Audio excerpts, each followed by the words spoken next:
जय श्री राम। हर हर महादेव। मित्रों, स्वागत है आपका हमारे चैनल अभिनय का अपना ऑल इन वन में। सावन में शिव पुराण को सुनना और बोलना अत्यंत लाभकारी होता है। ऐसे में मैं शिव पुराण की महिमा का बखान करने का प्रयत्न कर रहा हूँ। यदि आपको ये अच्छा लगेगा तो इसे लाइक करिएगा, चैनल को सब्सक्राइब अवश्य करिएगा। आरंभ करते हैं। 13वां अध्याय सदाचार, संध्या वंदन, प्रणव, गायत्री जाप एवं अग्निहोत्र की विधि तथा महिमा। ऋषियों ने कहा, सूत जी, आप हमें वह सदाचार सुनाइए जिससे विद्वान पुरुष पुण्य लोकों पर विजय पाता है। स्वर्ग प्रदान करने वाले धर्ममय तथा नरक का कष्ट देने वाले अधर्ममय आचारों का वर्णन कीजिए। सूत जी बोले, सदाचार का पालन करने वाला मनुष्य ही ब्राह्मण कहलाने का अधिकारी है। वेदों के अनुसार आचार का पालन करने वाले एवं वेद के अभ्यासी ब्राह्मण को विप्र कहते हैं। सदाचार, वेदाचार तथा विद्या गुणों से युक्त होने पर उसे द्विज कहते हैं। वेदों का कम आचार तथा कम अध्ययन करने वाले एवं राजा के पुरोहित अथवा सेवक ब्राह्मण को क्षत्रिय ब्राह्मण कहते हैं। जो ब्राह्मण कृषि या वाणिज्य कर्म करने वाला है तथा ब्राह्मणोचित आचार का भी पालन करता है, वह वैश्य ब्राह्मण है तथा स्वयं खेत जोतने वाला शूद्र ब्राह्मण कहलाता है। जो दूसरों के दोष देखने वाला तथा परद्रोही है, उसे चांडाल द्विज कहते हैं। क्षत्रियों में जो पृथ्वी का पालन करता है वह राजा है तथा अन्य मनुष्य राजत्वहीन क्षत्रिय माने जाते हैं। जो धान्य आदि वस्तुओं का क्रय विक्रय करता है वह वैश्य कहलाता है। दूसरों को वणिक कहते हैं। जो ब्राह्मणों, क्षत्रियों और वैश्यों की सेवा में लगा रहता है शूद्र कहलाता है। जो शूद्र हल जोतता है उसे वृषल समझना चाहिए। इन सभी वर्णों के मनुष्यों को चाहिए कि वे ब्रह्म मुहूर्त में उठकर पूर्व की ओर मुख करके देवताओं का, धर्म का, अर्थ का, उसकी प्राप्ति के लिए उठाए जाने वाले क्लेशों का तथा आय और व्यय का चिंतन करें। रात के अंतिम प्रहर के मध्य भाग में मनुष्य को उठकर मलमूत्र त्याग करना चाहिए। घर से बाहर शरीर को ढककर जाकर उत्तराभिमुख होकर मलमूत्र का त्याग करें। जल, अग्नि, ब्राह्मण तथा देवताओं का स्थान बचाकर बैठें। उठने पर उस ओर न देखें। हाथ पैरों की शुद्धि करके 8 बार कुल्ला करें। किसी वृक्ष के पत्ते से दातून करें। दातून करते समय तर्जनी अंगुली का उपयोग नहीं करें। तदंतर जल संबंधी देवताओं को नमस्कार कर मंत्र पाठ करते हुए जलाशय में स्नान करें। यदि कंठ तक या कमर तक पानी में खड़े होने की शक्ति न हो तो घुटने तक जल में खड़े होकर ऊपर जल छिड़क कर मंत्रोच्चारण करते हुए स्नान कर तर्पण करें। उसके उपरांत वस्त्र धारण कर उत्तरीय भी धारण करें। नदी अथवा तीर्थ में स्नान करने पर उतारे हुए वस्त्र वहां न धोएं। उसे किसी कुएं, बावड़ी अथवा घर ले जाकर धोएं। कपड़ों को निचोड़ने से जो जल गिरता है वह एक श्रेणी के पितरों की तृप्ति के लिए होता है। इसके बाद जाबाली उपनिषद में बताए गए मंत्र से भस्म लेकर लगाएं। इस विधि का पालन करने से पूर्व यदि भस्म गिर जाए तो गिराने वाला मनुष्य नरक में जाता है। आपोहिष्ठा मंत्र से पाप शांति के लिए सिर पर जल छिड़क कर यस्य क्षयाय मंत्र पढ़कर पैर पर जल छिड़कें। आपोहिष्ठा में 3 ऋचाएं हैं। पहली ऋचा का पाठ कर पैर, मस्तक और हृदय में जल छिड़के। दूसरी ऋचा का पाठ कर मस्तक, हृदय और पैर पर जल छिड़के तथा तीसरी ऋचा का पाठ करके हृदय, मस्तक और पैर पर जल छिड़के। इस प्रकार के स्नान को मंत्र स्नान कहते हैं। किसी अपवित्र वस्तु से स्पर्श हो जाने पर, स्वास्थ्य ठीक न रहने पर, यात्रा में या जल उपलब्ध न होने की दशा में मंत्र स्नान करना चाहिए। प्रातः काल की संध्योपासना में गायत्री मंत्र का जाप करके 3 बार सूर्य को अर्घ्य दें। मध्याह्न में गायत्री मंत्र का उच्चारण कर सूर्य को एक अर्घ्य देना चाहिए। सायंकाल में पश्चिम की ओर मुख करके पृथ्वी पर ही सूर्य को अर्घ्य दें।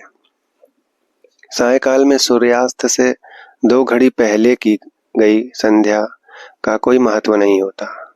ठीक समय पर ही संध्या करनी चाहिए। यदि संध्योपासना किए बिना एक दिन बीत जाए तो उसके प्रायश्चित हेतु अगली संध्या के समय 100 गायत्री मंत्र का जाप करें। 10 दिन छूटने पर 1 लाख तथा 1 माह छूटने पर अपना उपनयन संस्कार कराएं। अर्थ सिद्धि के लिए ईश, गौरी, कार्तिकेय, विष्णु, ब्रह्मा, चंद्रमा और यम व अन्य देवताओं का शुद्ध जल से तर्पण करें। तीर्थ के दक्षिण में, मंत्रालय में, देवालय में अथवा घर में आसन पर बैठकर अपनी बुद्धि को स्थिर कर देवताओं को नमस्कार कर प्रणव मंत्र का जाप करने के पश्चात गायत्री मंत्र का जाप करें। प्रणव के अ, उ और म तीनों अक्षरों में जीव और ब्रह्मा की एकता का प्रतिपादन होता है। अतः प्रणव मंत्र का जाप करते समय मन में यह भावना होनी चाहिए कि हम तीनों लोकों की सृष्टि करने वाले ब्रह्मा, पालन करने वाले विष्णु तथा संहार करने वाले रुद्र की उपासना कर रहे हैं। यह ब्रह्म स्वरूप ओंकार हमारी कर्मेंद्रियों, ज्ञानेंद्रियों, मन की वृत्तियों तथा बुद्धि वृत्तियों को सदा भोग और मोक्ष प्रदान करने वाले धर्म एवं ज्ञान की ओर प्रेरित करें। जो मनुष्य प्रणव मंत्र के अर्थ का चिंतन करते हुए इसका जप करते हैं वे निश्चय ही ब्रह्मा को प्राप्त करते हैं तथा जो मनुष्य बिना अर्थ जाने प्रणव मंत्र का जाप करते हैं उनको ब्राह्मणत्व की पूर्ति होती है।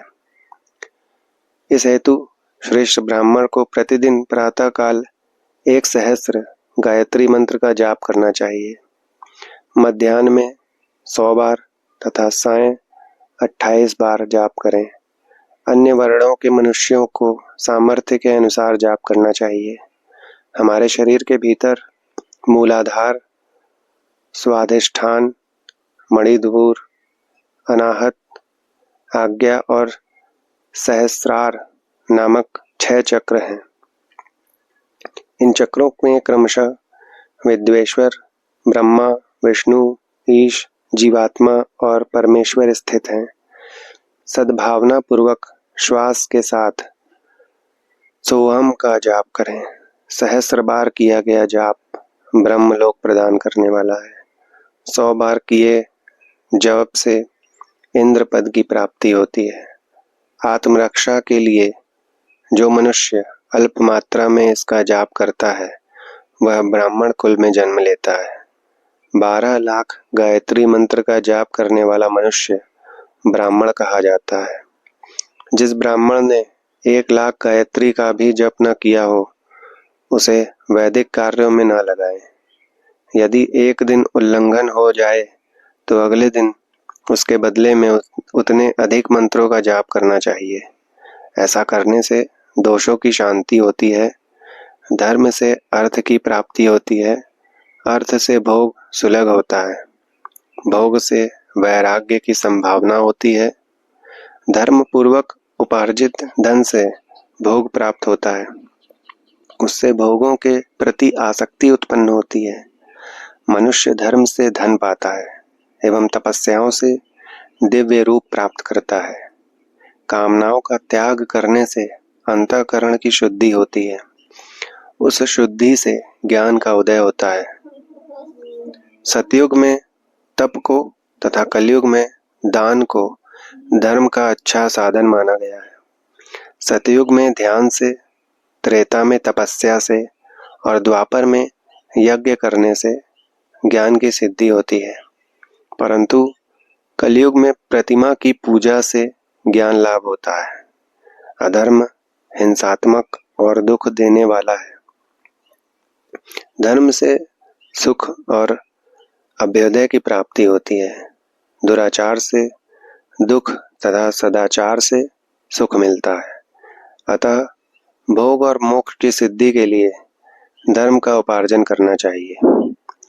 किसी ब्राह्मण को 100 वर्ष के जीवन निर्वाह की सामग्री देने पर ही ब्रह्मलोक की प्राप्ति होती है। 1 सहस्त्र चांद्रायण व्रत का अनुष्ठान ब्रह्मलोक दायक माना जाता है। दान देने वाला पुरुष जिस देवता को सामने रख कर दान करता है, अर्थात जिस देवता को वह दान द्वारा प्रसन्न करना चाहता है, उसी देवता का लोक उसे प्राप्त होता है। धनहीन पुरुष तपस्या कर अक्षय सुख को प्राप्त कर सकते हैं। ब्राह्मण को दान ग्रहण कर तथा यज्ञ करके धन का अर्जन करना चाहिए। क्षत्रिय बाहुबल से तथा वैश्य कृषि एवं गोरक्षा से धन का उपार्जन करें। इस प्रकार न्याय से उपार्जित धन को दान करने से दाता को ज्ञान की सिद्धि प्राप्त होती है एवं ज्ञान से ही मोक्ष की प्राप्ति सुलभ होती है। गृहस्थ मनुष्य को धन धान्य आदि सभी वस्तुओं का दान करना चाहिए।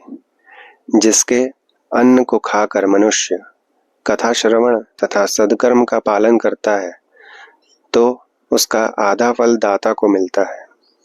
दान देने वाला मनुष्य को दान में प्राप्त वस्तु का दान तथा तपस्या द्वारा प्राप्त पाप की शुद्धि करनी चाहिए।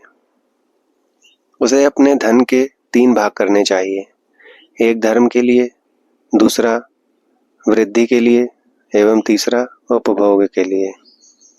धर्म के लिए रखे धन से नित्य नैमित्तिक और इच्छित कार्य करें।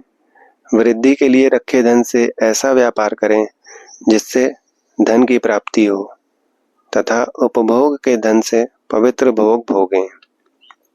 खेती से प्राप्त धन का 10वां भाग दान कर दें, इससे पाप की शुद्धि होती है। वृद्धि के लिए किए गए व्यापार से प्राप्त धन का 6वां भाग का दान देना चाहिए। विद्वान को चाहिए कि वह दूसरों के दोषों का बखान न करे। ब्राह्मण भी दोषवश दूसरों के सुने या देखे हुए छिद्र को कभी प्रकट न करें।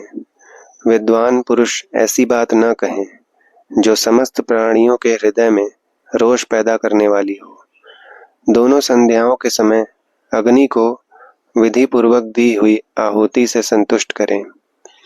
चावल, धान्य, घी, फल, कंद तथा हविष्य के द्वारा स्थाली पाक बनाएं तथा यथोचित रीति से सूर्य और अग्नि को अर्पित करें। यदि दोनों समय अग्निहोत्र करने में असमर्थ हो तो संध्या के समय जाप और सूर्य की वंदना कर लें। आत्मज्ञान की इच्छा रखने वाले तथा धनी पुरुषों को इसी प्रकार उपासना करनी चाहिए। जो मनुष्य सदा ब्रह्म यज्ञ करते हैं, देवताओं की पूजा, अग्नि पूजा और गुरु पूजा प्रतिदिन करते हैं तथा ब्राह्मणों को भोजन तथा दक्षिणा देते हैं, वे स्वर्ग लोक के भागी होते हैं। 14वां अध्याय अग्नि यज्ञ, देव यज्ञ और ब्रह्म यज्ञ का वर्णन। ऋषियों ने कहा, हे प्रभु, अग्नि यज्ञ, देव यज्ञ और ब्रह्म यज्ञ का वर्णन करके हमें कृतार्थ करें। सूत जी बोले, महर्षियों, गृहस्थ पुरुषों के लिए प्रातः और सायकाल अग्नि में 2 चावल और द्रव्य की आहुति ही अग्नि यज्ञ है। ब्रह्मचारियों के लिए समिधा का दान देना ही अग्नि यज्ञ है, अर्थात अग्नि में सामग्री की आहुति देना उनके लिए अग्नि यज्ञ है। द्विजों का जब तक विवाह न हो जाए उनके लिए अग्नि में समिधा की आहुति, व्रत तथा जाप करना ही अग्नि यज्ञ है। द्विजों, जिसने अग्नि को विसर्जित कर उसे अपनी आत्मा में स्थापित कर लिया है, ऐसे वानप्रस्थियों और सन्यासियों के लिए यही अग्नि यज्ञ है कि वे समय पर हितकर और पवित्र अन्न का भोजन कर लें। ब्राह्मणों, सायकाल अग्नि के लिए दी आहुति से संपत्ति की प्राप्ति होती है तथा प्रातःकाल सूर्य देव को दी आहुति से आयु की वृद्धि होती है। दिन में अग्नि देव सूर्य में प्रविष्ट हो जाते हैं, अतः प्रातःकाल सूर्य को दी आहुति अग्नि यज्ञ के समान ही होती है। इंद्र आदि समस्त देवताओं को प्राप्त करने के उद्देश्य से जो आहुति अग्नि में दी जाती है वह देव यज्ञ कहलाती है। लौकिक अग्नि में प्रतिष्ठित जो संस्कार निमित्तिक हवन कर्म है वह देव यज्ञ है। देवताओं को प्रसन्न करने के लिए नियम से विधि पूर्वक किया गया यज्ञ ही देव यज्ञ है। वेदों के नित्य अध्ययन और स्वाध्याय को ब्रह्म यज्ञ कहते हैं। मनुष्य को देवताओं की तृप्ति के लिए प्रतिदिन ब्रह्म यज्ञ करना चाहिए। प्रातः काल और सायकाल को ही इसे किया जा सकता है। अग्नि के बिना देव यज्ञ कैसे होता है, इसे श्रद्धा और आदर से सुनो। सृष्टि के आरंभ में सर्वज्ञ और सर्वसमर्थ महादेव शिव जी ने समस्त लोगों के उपकार के लिए वारों की कल्पना की। भगवान शिव संसार रूपी रोग को दूर करने के लिए वैद्य हैं, सबके ज्ञाता तथा समस्त औषधियों के औषध हैं। भगवान शिव ने सबसे पहले अपने वार की रचना की जो आरोग्य प्रदान करने वाला है। तत्पश्चात अपनी माया शक्ति का वार बनाया जो संपत्ति प्रदान करने वाला है। जन्म काल में दुर्गतिग्रस्त बालक की रक्षा के लिए कुमार के वार की कल्पना की। आलस्य और पाप की निवृत्ति तथा समस्त लोगों का हित करने की इच्छा से लोक रक्षक भगवान विष्णु का वार बनाया। इसके बाद शिव जी ने पुष्टि और रक्षा के लिए आयु कर्ता त्रिलोक सृष्टा परमेष्टि ब्रह्मा का आयुष्कारक वार बनाया। तीनों लोकों की वृद्धि के लिए पहले पुण्य पाप की रचना होने पर लोगों को शुभाशुभ फल देने वाले इंद्र और यम के वारों का निर्माण किया। ये वार भोग देने वाले तथा मृत्यु भय को दूर करने वाले हैं। इसके उपरांत भगवान शिव ने 7 ग्रहों को इन वारों का स्वामी निश्चित किया। ये सभी ग्रह नक्षत्र ज्योतिर्मय मंडल में प्रतिष्ठित हैं।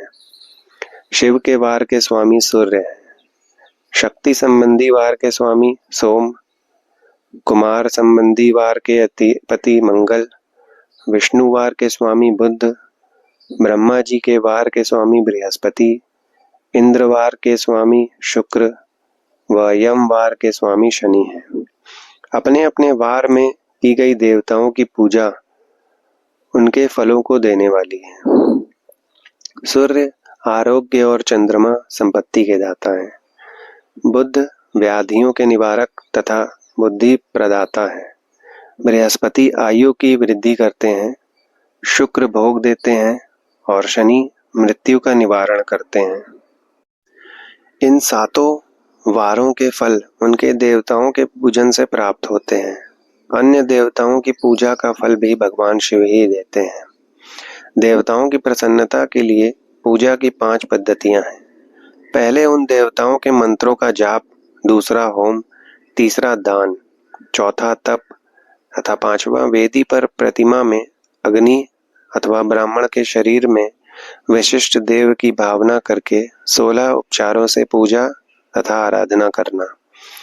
दोनों नेत्रों तथा मस्तक के रोग में और कुष्ठ रोग की शांति के लिए भगवान सूर्य की पूजा करके ब्राह्मणों को भोजन कराएं।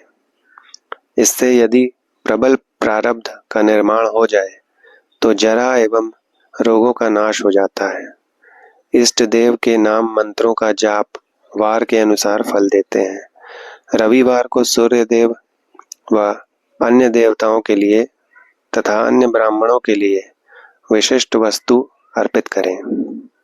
यह साधन विशिष्ट फल देने वाला होता है तथा इसके द्वारा पापों की शांति होती है। सोमवार को संपत्ति व लक्ष्मी की प्राप्ति के लिए लक्ष्मी की पूजा करें तथा पत्नी के साथ ब्राह्मणों को घी में पका अन्न भोजन कराएं। मंगलवार को रोगों की शांति के लिए काली की पूजा करें।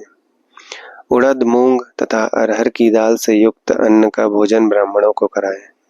बुधवार को दधि युक्त अन्न से भगवान विष्णु का पूजन करें। ऐसा करने से पुत्र मित्र की प्राप्ति होती है। जो दीर्घायु होने की इच्छा रखते हैं वे बृहस्पतिवार को देवताओं का वस्त्र, यज्ञोपवीत तथा घी मिश्रित खीर से पूजन करें। भोगों की प्राप्ति के लिए शुक्रवार को एकाग्रचित होकर देवताओं का पूजन करें और ब्राह्मणों की तृप्ति के लिए षड्रस युक्त अन्न दें। स्त्रियों की प्रसन्नता के लिए सुंदर वस्त्र का विधान करें। शनिवार अपमृत्यु का निवारण करने वाला है। इस दिन रुद्र की पूजा करें। तिल के होम व दान से देवताओं को संतुष्ट करके ब्राह्मणों को तिल मिश्रित भोजन कराएं। इस तरह से देवताओं की पूजा करने से आरोग्य एवं उत्तम फल की प्राप्ति होगी।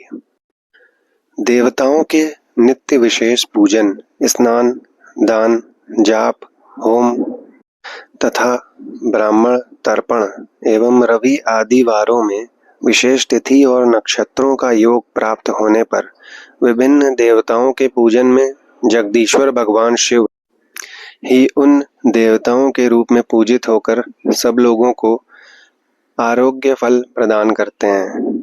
देश, काल, पात्र, द्रव्य, श्रद्धा एवं लोक के अनुसार उनका ध्यान रखते हुए महादेव जी आराधना करने वालों को आरोग्य आदि फल देते हैं। मंगल कार्यों के आरंभ में और अशुभ कार्यों के अंत में तथा जन्म नक्षत्रों के आने पर गृहस्थ पुरुष अपने घर में आरोग्य की समृद्धि के लिए सूर्य ग्रह का पूजन करें। इससे सिद्ध होता है कि देवताओं का पूजन संपूर्ण अभीष्ट वस्तुओं को देने वाला है। पूजन वैदिक मंत्रों के अनुसार ही होना चाहिए। शुभ फल की इच्छा रखने वाले मनुष्यों को 7 दिन अपनी शक्ति के अनुसार देव पूजन करना चाहिए। निर्धन मनुष्य तपस्या और व्रत आदि से तथा धनी धन के द्वारा देवी देवताओं की आराधना करे।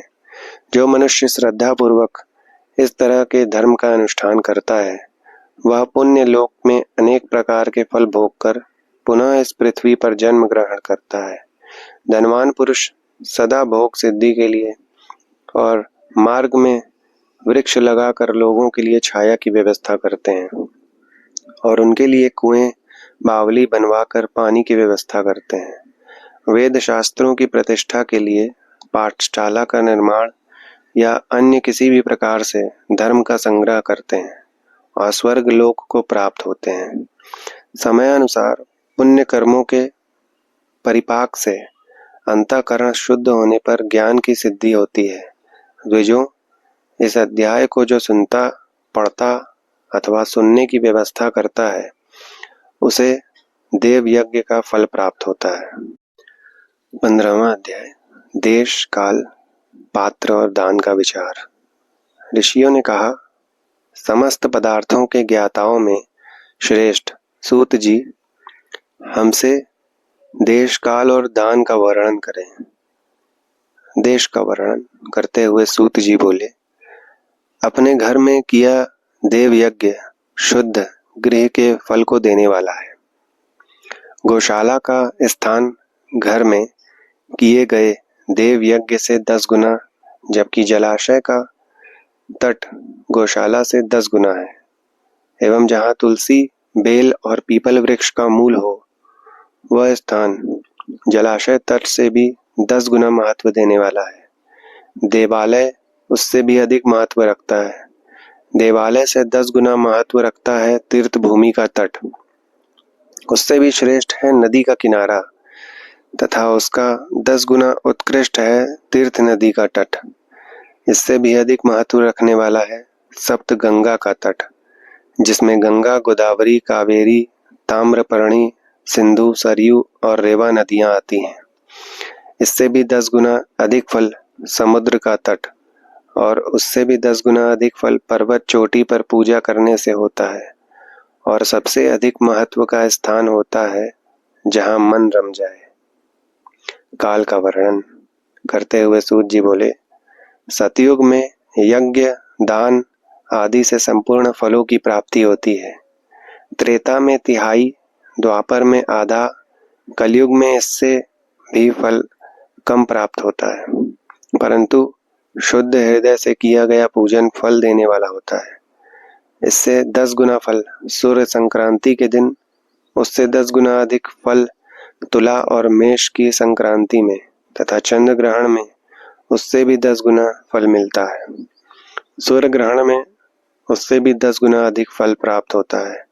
महापुरुषों के साथ में वह काल करोड़ों सूर्य ग्रहण के समान पावन है, ऐसा ज्ञानी पुरुष मानते हैं।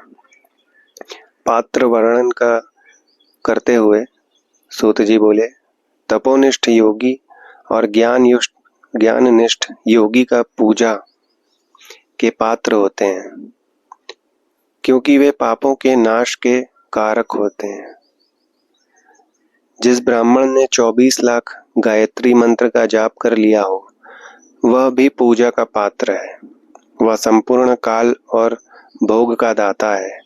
गायत्री के जाप से शुद्ध हुआ ब्राह्मण परम पवित्र है। इसलिए दान, जाप, होम और पूजा सभी कर्मों के लिए वही शुद्ध पात्र है। स्त्री या पुरुष जो भी भूखा हो, वही अन्नदान का पात्र है। जिसे जिस वस्तु की इच्छा हो, उसे वह वस्तु बिना मांगे ही दे दिया जाए, तो दाता को उस दान का पूरा फल प्राप्त होता है। याचना करने के बाद दिया गया दान आधा ही फल देता है। सेवक को दिया दान चौथाई फल देने वाला होता है। दीन ब्राह्मण को दिए गए धन का दान दाता को इस भूतल पर 10 वर्षों तक भोग प्रदान करने वाला है। वेद वेत्ता को दान देने पर वह स्वर्ग लोक में देवताओं के वर्ष से 10 वर्षों तक दिव्य भोग देने वाला है। गुरु दक्षिणा में प्राप्त धन शुद्ध द्रव्य कहलाता है। इसका दान संपूर्ण फल देने वाला है। क्षत्रियों का शौर्य से कमाया हुआ, वैश्यों का व्यापार से आया हुआ और शूद्रों का सेवा वृत्ति से प्राप्त किया धन उत्तम द्रव्य है। दान का वर्णन करते हुए सूत जी बोले, गौ, भूमि, तिल, सुवर्ण, घी, वस्त्र, धान्य, गुड़, चांदी, नमक, कोहड़ा और कन्या नामक 12 वस्तुओं का दान करना चाहिए। गोदान से सभी पापों का निवारण होता है और पुण्य कर्मों की पुष्टि होती है। भूमि का दान परलोक में आश्रय देने वाला होता है। तिल का दान बल देने वाला तथा मृत्यु का निवारक होता है। सुवर्ण का दान वीरदायक और घी का दान पुष्टिकारक होता है। वस्त्र का दान आयु की वृद्धि करता है। धान्य का दान करने से अन्न और धन की समृद्धि होती है। गुड़ का दान मधुर भोजन की प्राप्ति कराता है। चांदी के दान से वीर्य की वृद्धि होती है। लवण के दान से षड्रस भोजन की प्राप्ति होती है। कोहड़ा या कुष्मांड के दान को पुष्टिदायक माना जाता है। कन्या का दान आजीवन भोग देने वाला होता है। जिन वस्तुओं से श्रवण आदि इंद्रियों की तृप्ति होती है, उनका सदा दान करें। वेद और शास्त्र को गुरुमुख से ग्रहण करके कर्मों का फल अवश्य मिलता है। इसे ही उच्च कोटि की आस्तिकता कहते हैं। भाई बंधु या राजा के भय से जो आस्तिकता होती है, वह निम्न श्रेणी की होती है। जिस मनुष्य के पास धन का अभाव है, वह वाणी और कर्म द्वारा ही पूजन करे। तीर्थ यात्रा और व्रत को शारीरिक पूजन माना जाता है, तपस्या और दान मनुष्य को सदा करने चाहिए। देवताओं की तृप्ति के लिए जो कुछ दान किया जाता है वह सब प्रकार के भोग प्रदान करने वाला है। इससे इस लोक और परलोक में उत्तम जन्म और सदा सुलभ होने वाले भोग प्राप्त होता है। ईश्वर को सब कुछ समर्पित करने एवं बुद्धि से यज्ञ व दान करने से मोक्ष की प्राप्ति होती है। धन्यवाद मित्रों, आगे की कथा अगले अध्याय में सुनाऊंगा। ये वीडियो अगर आपको अच्छी लगी हो तो इसको लाइक करिए, चैनल को सब्सक्राइब और शेयर अवश्य करिएगा। आगे की कथा शिव पुराण सुनने के लिए अगली वीडियो में सुनिएगा। धन्यवाद।